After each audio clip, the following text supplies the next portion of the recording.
நான் மேடைக்கு மேடை சாதனை திட்டங்களை புள்ளி விவரங்களோட சொல்றேன்ல.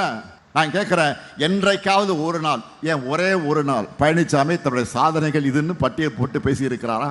என்றைக்காவது ஒரே ஒரு நாள் சொல்றதுக்கு சாதனை ஏதாவது பழனிசாமி இருக்கா? இல்ல. அந்த காலகட்டத்தில் போதைப் பொருள் நடமாட்டத்தை முற்றிலும் ஒடுக்கப்பட்டது. அதே போல நான் முதலமைச்சர் பொறுப்பேற்கின்ற பொழுது கடுமையான சோதனை, வறட்சி, 2017 கடு வறட்சி, குடிப்பதற்கு கூட மக்களுக்கு தண்ணீர் கிடைக்காத ஒரு சூழ்நிலை. அதை சரி செஞ்சோம். பிறகு புயல் டெல்டா மாவட்டத்தை புரட்டி போட்டது, அதை சரி செஞ்சோம். பிறகு கொரோனா, ஒரு வருஷம் யாரும் வர முடியல, வர முடிஞ்சுதா?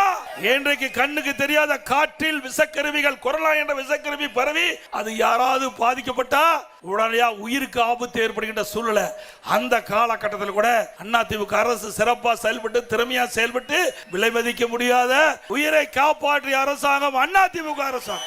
அந்த காலகட்டத்தில் தொழிலாளிகள், ஏழைகள் பாதிக்க கூடாது என்பதற்காக ஒரு வருடம் ரேஷன் கடையில விலையெல்லாம் அரிசி கொடுத்தோம், விலையில எண்ணெய் கொடுத்தோம், விலையில பருப்பு கொடுத்தோம், குடும்ப அட்டைக்கு 1000 ரூபாய் பணம் கொடுத்தோம்.